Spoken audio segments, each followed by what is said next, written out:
and we're looking at tree heights of typically 3 to 4 meters, and tree numbers of anywhere between 350 and 800 trees to the hectare, obviously your tree size is going to be much smaller. I think to me, just having a quick look at some of the high density plantings, trunk circumference is a real key indicator of whether you're getting your pruning right. If your trunk starts getting too big too soon, you're going to lose control of vigor. And we see that just in the same block, different fertility areas, how quickly trunk vigor gets away from you.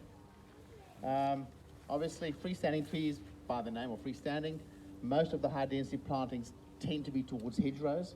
I'm not certain about some of those 5-way tramline ones, whether they just, we've got trees in this country that are planted 2.5 by 2.5.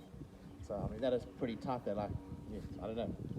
I would not want to be involved in that.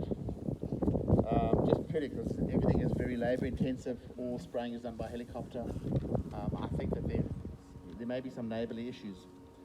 I think spraying will be quite simple in these, and I think you have the opportunity to actually have a look at proper IPM with much smaller trees, and you can be very efficient.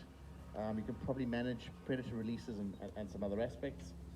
I think this is where the big difference, the next point is where I see the big opportunity, and it's probably something that it's one of these sort of elephants in the room, which is harvest cost. I get concerned when we see harvest costs of $200 a bin, and a bin being worth $800, and you think, well, this is a very weak underbelly in our industry. If that bin dropped $600 for whatever reason, this is a potentially a very big issue. So we need to be looking at ways of bringing harvest costs down. Speaking to this grower yesterday who had the high density planting, he picked for $30 a bin last year.